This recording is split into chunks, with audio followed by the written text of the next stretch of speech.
We think you should know that Imperfect Heroes podcast is a production of Little Hearts Academy USA. You're listening to episode 137 of Imperfect Heroes, Insights into Parenting, the perfect podcast for imperfect parents looking to find joy in their experience of raising children in an imperfect world. And I'm your host, DJ Stutz.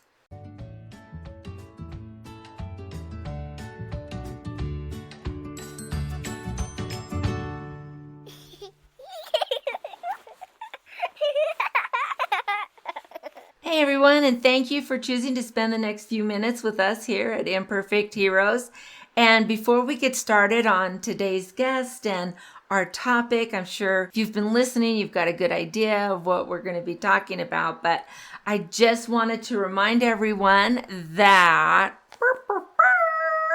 you can still get my book, Roman is Bigger, at Amazon. It's at Barnes & Noble online. Some Walmart online too, and it's easy to get. So the hardcover like this, it's a little expensive, but then the soft cover isn't bad at all. It's like $13. So if you want to grab that, it's a fun book. It's about building vocabulary and emotions. And so we find out that Roman is a little boy who has some big feelings, and one day he got really mad at his dog for chewing up his favorite toy. And his mom, says, "Oh, you're mad." He goes, "Oh no, I am bigger than mad," right? And so he's got to use his vocabulary to find the right words to express how he's truly feeling. And maybe he's bigger than happy, and he is bigger than sad, and it goes on. And it's a fun little story. So if you want to look at expanding your child's vocabulary, we've even got a lesson plan for teachers in the back, and we also have a parent page for parents for ideas on activities they can do with their child to expand their child's vocabulary. And we know that one of the big things as kids come into school that is really going to make a difference in them educationally and excelling is that vocabulary. And as a former kindergarten teacher, I can tell you that the kids who came in and they were way behind. Some kids become behind like 10,000 words behind. And you think 10,000 words? Kindergartners don't know that many words. Yeah, they do. And it makes a really big difference in how many words they have. And the thing is that this is something that is so big in how your child does in school. And it does go by economic lines, but it doesn't cost you anything to expand your child's vocabulary. It's just taking the time to talk to them constantly and share and build that vocabulary. And so we would love to help with that. And Roman is Bigger is one of those resources that can help you with building your child's vocabulary and helping them to talk about their emotions. And so anyway, Amazon, Barnes & Noble, Walmart online even. So go and find it, and I hope you enjoy it. Let me know if you like it. You can always get a hold of me on the website for the podcast and also on the website for my business, which is www.littleheartsacademyusa.com.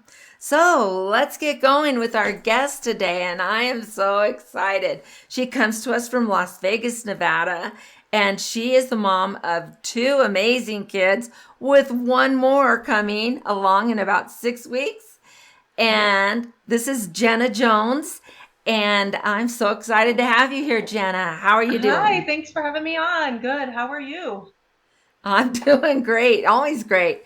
So this is part of our new format that we're having this year. So we are doing a theme a month. And of course, this theme has to be on love. And every month we want to have one of our parents that is like boots to the ground, knee deep in kids, and trying to figure it all out. And with those stories of when you're going through it all, of course, I'm long past that. But I remember going through it with my lovely kiddos.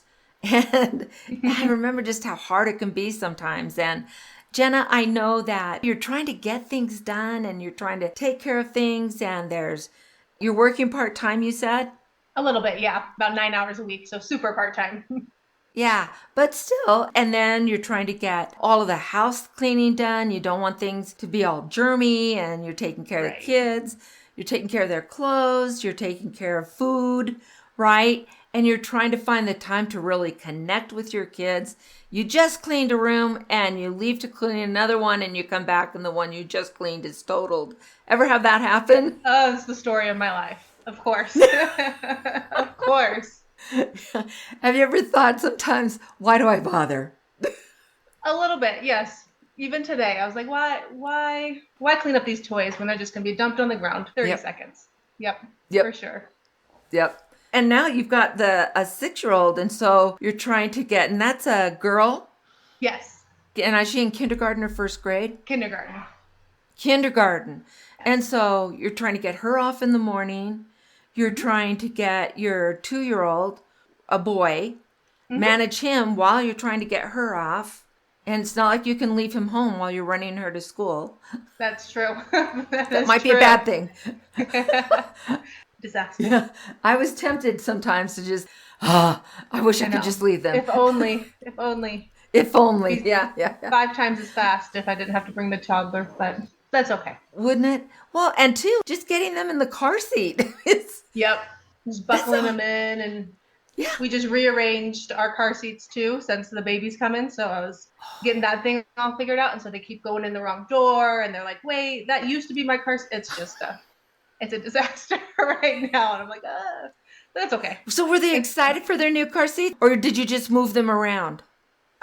Yeah. So my oldest, my 6-year-old, moved up into a booster, so she was very excited because that was a grown-up thing, and my 2-year-old was excited to get big sister car seat. So it was exciting for them, but it's still been weeks, and they're still confused. So that is so funny. Yeah. So I mean, you're going through a lot of changes. And when the kids are little like that, those changes, because they're growing up and they're learning new words, they're learning new skills. And so change is constant, isn't it? For sure. Especially in our life right now. Like, my husband just got a new job. We recently moved back to Las Vegas. I'm expecting a baby. Like, there's all these different changes going on, and juggling them can be sometimes rough, but definitely welcomed. Yeah. And it's true, like, even the rough times, it's hard, like, oh my gosh, you're suddenly getting into this. Right, exactly. I was not prepared. That's fun thing that I get to deal with. Yeah. Gotta baby-proof that. Yep. Oh, gotta hide those up high somewhere. Yeah. I can remember my youngest boy, Christian, I would walking into the kitchen, and there he was, and he had somehow found a box of Cheerios and had just poured them over his head. Just like, oh. He's like bathing, swimming in the Cheerios. A fun little sensory toy for him. Yep. Yeah. And now that I'm mature, yes, I've grown up a little bit, I would handle it now very differently than I handled it then. Right. No, I totally get that. There's times where I haven't even matured. It's been like 5 minutes, and I'm like, oh, I probably shouldn't have handled it that way. It's true. Yeah. It's true. And that's kind of why I do what I do now, is to kind of help young parents find that moment and take a breath and maybe see the funniness of it, the hystericalness of it, right? Exactly. Mm-hmm. Yeah, I mean, he's investigating with crunching them with his finger against the floor and feeling that crunch, or making designs with his finger. Yeah, coloring in the Cheerios and everything. Yeah. Yes. It's definitely very exciting for the toddler that's doing it. Yes. I did make him help me clean them up, which is naturally. Yeah, and in the end, that's a fine thing to do, but it's hard sometimes to not take the joy away from the kid in that moment. Right. Yeah, because they're so excited about life at like such a young age, and then there's times where even myself and just parents in general can take that excitement away from their kids, where I don't do the best. Sometimes I'm not the best, but I do try to recognize when they're excited about something that I'm not super excited about. Like, maybe is there a middle ground we can meet on, because they are so excited. They want to play the Cheerios. They want to go play in the dirt. They want to jump in the puddles. And as an adult, I would never want to do that, but that's part of being a kid. That's true. But yeah, and sometimes it's okay to just let them get dirty. Right. Clothes wash. There's baths. There's soaps. Yeah. And not be so overly concerned about, you'll get dirty. Right. Then they'll have to take a bath. Taking a bath isn't the worst thing in the world. Like, I need to tell myself that sometimes. Right. It's okay for them to play in the rain in the backyard, and then just throw them into the bath for a little bit, and then they get to play more in the bath, and it's great for them. Well, and I can remember myself as a child. I know pterodactyls were flying in the sky, but growing up in Los Angeles, and you get plenty of rain actually in Los Angeles, and it's actually a nice warm rain. Oh, yes. It's often not that freezing. I mean, it can get cold, but oftentimes, especially in the summer, it's a fairly warm rain. And I can remember I had my little raincoat on, and my brothers Spence and Dawn would come out, and we would make these little paper boat things, and we're out playing in the gutter, putting these little boats in the gutter like it's a river. Yeah. And we're chasing it down the street, and it was a pretty busy street. We did not live on a quiet street. That's fun. Yeah, no adults supervising us. We're just chasing it down, running down. But it's something you remember to this day, and it's some quality time you had with your brothers. And I think as parents, we try to shield our kids so much that we forget that those quality times with your siblings and with your friends and even your parents, depending on what your kid is asking for, is important. And it's things that they're going to remember for decades. You're so right. I have this thing that I've kind of developed as I've been coaching parents and helping them to see some of the basic things. I think kids can't show love until they feel love. Right. And they can't feel love until they feel safe. Mm-hmm. Yeah, definitely. And so I think that's one of our first obligations from even before they're born. So you've got a bun in the oven, so to speak. Well, talk to me about that. How do you sit down and maybe feel calm and feel that connection with the little one you're carrying within? Well, I like to play a little game. When she kicks me, I poke her back. It's kind of like a little cause and effect situation. Or we were trying for this third for a little longer than we were expecting. And so I was definitely nesting before I was even pregnant. So I was getting everything ready. I was washing clothes. Now it's like a year in advance and getting everything all set up and just making sure everything is quote unquote perfect for when she arrives and making sure she has the right blankets that hopefully she'll grow up and it'll be her little lovey when she's older or things like that. So just connecting to the things that she's going to be using, I guess, in the next year of her life. Yeah. And as you're doing that and you're thinking about her, you're having a girl. Yes. And so as you're thinking about that, and there's that emotional connection that you're making, but we also know that when you're having those feelings and those hormones are going off in your body, they feed into the baby's body as well, just as the stress hormones do. Right. Yeah, definitely. And I wouldn't say I've been super mindful of staying stress-free, but I do definitely like to think about things that do calm me down just naturally. Like, of course, no one wants to be stressed out. No one wants to look at a chaotic home and be like, oh my gosh, I have so many things on my list. But I think I've naturally found this kind of groove that does calm me down, but it's also nice that thinking about my future with my third on the way is a calming source for me to go to, which is kind of like a cool little perk of being pregnant, I guess. Yeah, exactly. And so now you've got a 2-year-old, and 2-year-olds are known. I feel bad when people call it the terrible twos because I feel like you're setting yourself up for this mindset of, oh, it's going to be horrible. Right. If you go in expecting it to be terrible, you will look for terrible things and find them. Yeah. Self-fulfilling prophecy. Yeah, exactly. Yeah. What you look for is what you find. So, yeah. Isn't that the truth? Yeah. And you don't have to look for it to find the temper tantrums. You don't have to look very hard at all.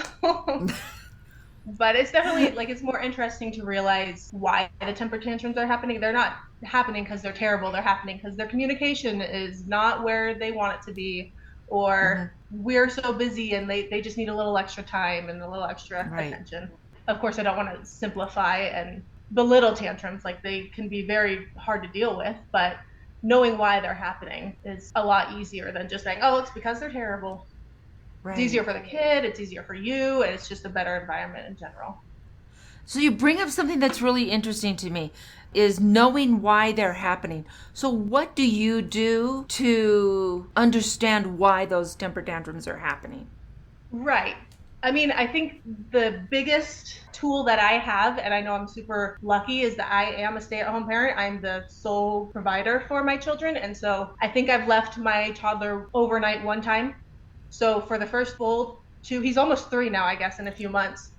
For almost the first 3 years of his life, I've been the sole provider. I mean, of course, my husband helps, and sometimes grandparents babysit and stuff like that. But I have spent so much time with him that I'm able to anticipate what his needs are or his triggers, quote unquote. So that is definitely the number one tool that I have, is the pure amount of time that I've put in trying to figure out this little human. And I rely on that information a lot. Right. And I think, too, understanding that this is normal behavior for a kiddo. And at 2, they know what they want, but they don't have the vocabulary. Right. They don't have the words to say, I want this. They can see it in their head of what they want, but they don't have the words to say. And so they're trying to explain it to you the best they can. Yeah, imagine going to Russia or Japan or something where the language is completely different. Right.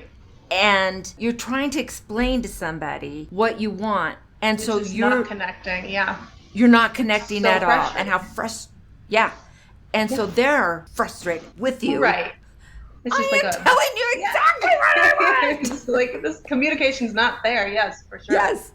Yeah. Why aren't you listening? Right. Yeah. And I've noticed sometimes too that tantrums can be like the opposite way, where the parent knows exactly what the kid wants, but the kid doesn't understand why we can't do that. Like, this story keeps popping into my mind where I had a friend who had twins, and one of the twins, they were walking through the grocery store, and they saw unpopped popcorn on the counter or on the shelves, and they wanted to make popcorn right now. And my friend was like, sorry, sweetie, no, we can't do that. It's not ours. 2, we don't have a microwave, all sorts of things. And they just melt down. And so there's a communication both ways of parent not understanding, but also the toddlers not understanding the world either yet. And there's just a lot more building blocks have to give them before they can understand. You can't make microwave popcorn in the middle of a grocery store. So true. And I think, too, sometimes there's the safety issue as well. Right. And so we want to allow our kids to take as many risks as we can, but we want them to also be safe. And so we don't want to be the parent, yes, I have seen this happen, where they're in kindergarten.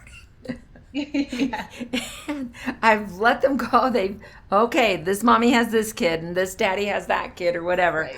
And they go out to the parking lot and the kid wants to jump from the curb. Oh no, you might fall. Oh no, it's like you might get hurt. 6 inches. If that. Yeah. Or those little cement things they put in between parking spaces. Oh yeah. Yeah. No, don't jump over that. You might trip. I'm like, my father would hate me if I told him not to jump off of things.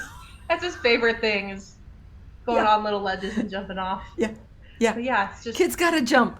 Yeah, exactly. They need to explore the world, and they need to figure out how to jump and how to land safely. And 6 inches is, in my mind, the perfect amount of time to start testing that out on. Yeah. Yeah. And too, when you allow them to do things that might be, even that little jump might be scary for them at first, but they want to try it. And so they feel loved because you have confidence in them. For sure. And they feel loved because if they do happen to not stick the landing, you're there to help them back up. They're there to give them a Band-Aid if they need have a little blood or whatever. And so that it goes both ways. You can build confidence within your child by saying, yeah, of course, you do that, and I will watch you, and I will also make sure you're safe. Right. And then to say something like, you're going to get it next time, inferring that there's going to be a next time, and that you're going to get it. It's fine. No big deal. Right. We did that when they were learning to walk, didn't we? Yeah, exactly. Yeah, we didn't push them down because it was too scary. They need to have that next developmentally. Oh, you might fall. Now, Don't next walk. step. You might Yeah. fall. Yeah. I know. And sometimes we do that equivalent though as parents nowadays, and Yeah. it's hard. It's hard to find that Yeah. balance of like, no, not my baby, but also Yeah. your baby's growing up. Exactly. And so, we've talked, well, I say we in other episodes. You would know this. I've listened to a few of the podcasts. Oh, yay. Thank you. Yes. Tell a friend. Oh, for sure. Will do. But we've been talking about from the minute the baby's born, like that skin to skin contact right after they're Yes. born, and how important that is. And even having that all throughout their first year of life. And with both parents having that. And then as they get older and having those quiet moments of touching and cuddling and whatever. And even those hugs as they go by, scruffing their hair. Yeah. All those little touching moments that convey, I love you. Those are so meaningful. They build up over time. Yes, definitely. Yeah. What are some of the fun things that you do in your family that just make the kids know, oh, that's our love talk? Yes. So with my almost 3-year-old, he's still a cuddler. So we cuddle all the time. Oh, fun. Especially when he is having those big emotions and he doesn't have the words to express. Him and we go up to a special chair and we calm down, essentially. Like we just have mommy and me time. We calm down because 1, the house can't handle any more screaming. And 2, it's like important to teach him how to like regulate his emotions. Because sometimes he's tantruming and I know he can communicate what he wants if he was calmer. So we calm down and then we talk about it. With my older, she's 6 and she loves all things fancy. She loves all things pretty and she likes things in their place. And I'm not really one like that, except for my nails. I love doing my nails. It's just kind of like a thing that I have. But she loves when I am doing her nails and I offer like, hey, do you want me to do your toes? Do you want me to do your nails? And so we spend quality time doing that. That is like, yeah. I mean, of course, there's lots of little things we do out throughout the day, but that's like our main mommy and me time with my 6-year-old. Yeah. And I think too, as they get older, they're gonna, and she may be at this point already where the PDA, public displays of affection. She's not that. Yeah, she's not super cuddly anymore, which makes me sad. Right. But that's okay. Yeah. But having like just a secret code. Yeah. That isn't like an obvious, oh, honey, with the little Right. heart thing. That's too obvious. Yeah, exactly. It's too much for Right. a 6-year-old to. Exactly. But I think of Carol Burnett when she'd tweak her ear. Did you know that story? Yeah, and it like conveyed a message that. Yeah, it was I like can't time to remember go to bed, exactly the show's details, over. but yeah. Yeah, She that looked was for her the- little thing. But having just even something like a tweak of an ear or touching your nose Yeah. or something, and then they know that's, remember, I love you, whatever. And it's not something that everyone else is going to notice, but it's Right. our secret code. Yep. And then, Yeah. And then when they're teenagers, I don't know, some teenagers still will go for it. And Yeah.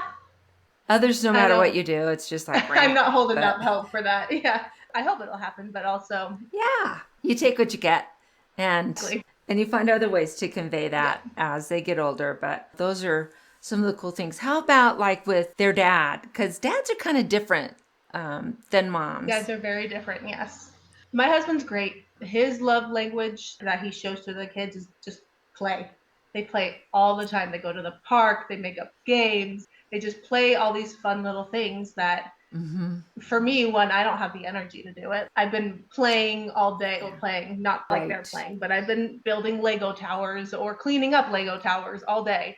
And so when my husband does come home and he just kind of takes their time and says, let's go play Fire in the Hole, which is a game that they come up with, or Trundles, which is another game. Like there's just like so many different games that they're like, oh, I want to play teddy bear today. And then they just go play it. And it's so rewarding, I guess I could say, to watch as my husband develops those relationships with my kids, because within the first year of life, you can't play like that. And that's where like my husband's bread and butter is in the playtime.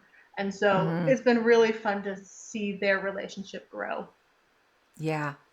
And I don't know, for me, when I watched my husband Russ play with the kids or do things with the kids, and I would just sit back and watch, for me, I just fell in love with him all over again.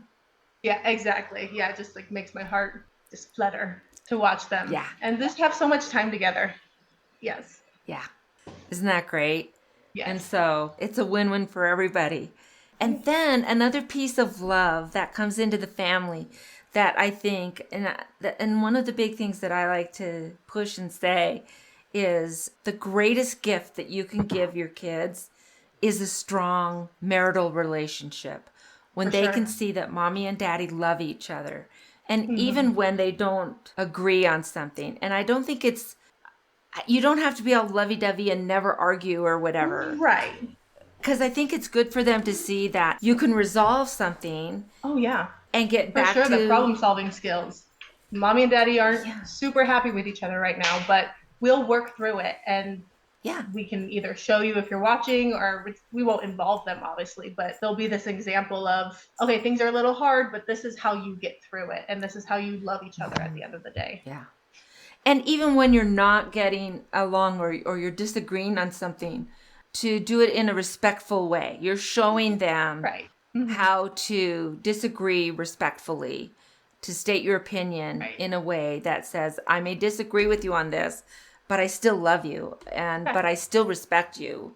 And they see that. And then they don't have to worry, oh, is daddy coming back? Right, yeah. Or what if I disagree with mommy? Is she going to be mean to me or whatever? Exactly. There's lots of lessons they can pull from just your interactions with other people. Yeah. I was just attending a workshop by a person who was very famous. If I told you his name, you would know it. But he was talking about when he was a kid. He's the oldest, and he had 2 younger siblings. And his mom, he went through 4 dads. Yeah. And his mom struggled with her own mental health issues. And so she used alcohol and prescription drugs to kind of work that out. And that's never a good combination. Yeah. But he became really good at reading people because he had to be really good at reading his mom. When he would walk in. Mom's not safe right now. I can tell by X, Y, and Z, so I need to go the other room or whatever. And they can pick up on that really early. Yeah. And do we want our kids to have to do that with mom or dad? Right. To read. And that goes back to they can't feel loved if they don't feel safe. Yes. Right, definitely. And so, yeah, it's just kind of it's a rough go, for kids.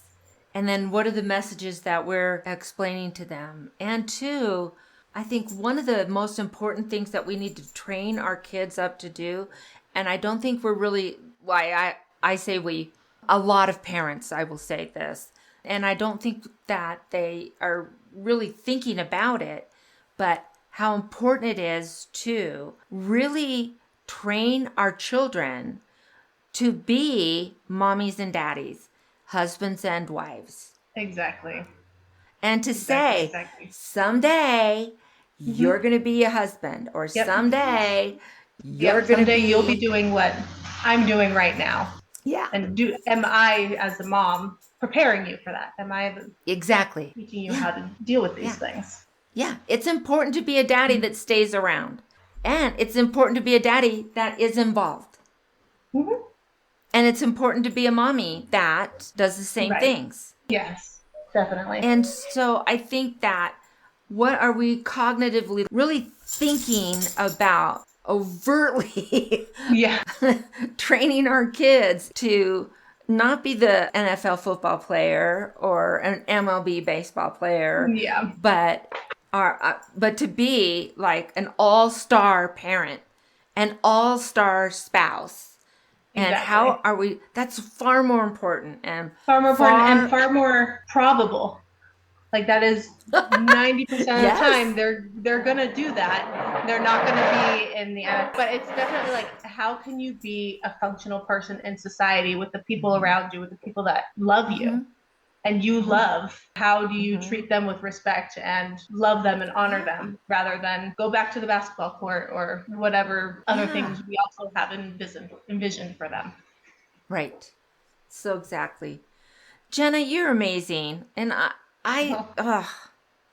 I just am so proud of the things that you do and the mommy that you're being and the wife that you are. And I love that you talked about, you're only working about 9 hours a week. But even that, you were telling me that you're working in a childcare at a gym. Yeah. So you can bring your kids with you. Yeah, exactly. I bring my kids. We go to our local gym, and it's just the childcare drop-off center where when people want to go work out, they drop their kids off. And so my kids play and they have fun and they have kids and that they play with. And I get paid to make sure everyone's safe. And it's just like a nice little gig. What a great gig. And so I love that you found something that enhances and gives you a little bit of extra, but it also gets you out of the house. Yeah. Get the kids out of the house, a little extra pocket money, a little bit of fun socializing, and it's just a good thing that I really kind of stumbled into, but blessed our lives a lot. Good for you. Good for you. Now, Jenna, before we go to that, I just wanted to say, Jenna, before we got started and I was talking to you about, you usually say, if our listeners or our watchers want to get in touch with you, and you're like, I don't do social media. And I'm like, yay! A long time ago, before being a parent was even in my mind, I was like, this is not for me. I'm not a Facebook type of person. I think at the time, Facebook was the only social media out there. And I was like, I don't want to do this really. And then I never signed up for Instagram. I never signed up for Twitter. I never signed up for any of that stuff. So it's just stuck with us. Anyway, so you can't contact me. Not on social media, at least anyway. And you're probably your mental health is probably way better for it. I would like to think so. I mean, I have nothing to really compare it to, but yeah, I definitely, I see how social media can be a trap, definitely, of constant scrolling, constant comparison, constant blah, blah, blah. And it's definitely not something I'm super concerned with right now in my time of life. Yeah. Well, and instead of scrolling while your kids are playing, you're playing. Yeah, exactly. Or I'm cleaning up, or I'm doing the next thing on my list. I'm doing laundry instead of getting stuck. Because I know how addicting, just because I don't have social media doesn't mean I'm not on my phone. There's things that you can do, but there's far less things that I can get trapped in the zombie scroll mode that I can be okay, yes, time to put the phone down. Nothing else is calling me. I don't have any notifications going off, but my washer and dryer just dinged. So that's my real life notifications. That's your clue. You're oh yes, back to reality. Definitely. Yeah. Oh, there's reality. Yeah. So fun. So if you have any thoughts or insights on Jenna, want to ask her any further questions or leave a message, you can always just leave a comment below in the comment section, and I will make sure that she gets it. I'll just forward it on to her. Or you can leave on my Facebook and my Instagram. I've got pages for the podcast, and it's just Imperfect Heroes Podcast on both. So Facebook and Instagram, Imperfect Heroes Podcast. You can also find me on Tuesday. Oh, wait, it's Tuesday night. Oh, no, it'll be Monday night when this drops. Oh. We're recording this on a Tuesday night, on a Tuesday. But every Tuesday night, I do a live. So on Facebook at 7 o'clock, I am live on the Imperfect Heroes podcast page. And then at 7:30, I switch over to Instagram and I do a live there. And so you can always drop in and make a comment there as well. So Jenna, before we go, I always ask my guests the same question. And the question is, we know that there are no perfect parents, never has been, never will be. Of course. But some parents do seem a little more successful than others. And so how would you describe a successful parent? I guess I have two ways to describe. One we kind of touched on is, are your kids functional after they leave your home? Can they hold jobs? Can they be contributing to society and the world? And I also think as a successful parent, again, when your children leave the home, do they want to be friends with you or do they want a distance from you? Does that make sense? We're because I've definitely left home and I've lived in different cities and I've gotten married, but I still, the way I know that my parents have been successful parents is I I like being around them and I like getting their advice on things. And I consider them my friend. Of course, they're my parents. Of course, it's my mom and my dad, but they're also my friends. And so I think that's a good tell if you've been a successful parent is come back. Yeah. And here's another kudos that I think people won't know about you. And this is something that I think is really key is your parents divorced when you were a kid. And yet you are close to all of them. Yeah. And my step-parents. I'm close to mom, dad, stepmom, stepdad. Yeah. Because my parents got divorced when I was 3. So I was really young. And then they both gotten remarried, and time has always been split 50-50. That's always been their custody agreement. And so I never was around one more than the other. And that's kind of how it still is today as an adult, where I have my own custody of myself. That's like a weird way to put it. But I still enjoy being around both parents. And I think that's something my parents have really handled very well, is learning how to co-parent in times where you don't really want to be around each other. That's why you got divorced in the first place. But exactly. Sure. Well, that's a true success story in my mind. Oh, that really is. My parents were great. Definitely. My parents are great. They are. I think that's just such a great story. So, Jenna, thank you so much for being a part of this. Of course, thanks for having me. Yeah, absolutely. Next week, we're going to be talking about teaching our children how to show love to their own family, parents, and then friends, teachers, whatever, who is in their life. So we're going to be talking about that next week. And so until then, everyone, let's find joy in parenting. See you later, guys.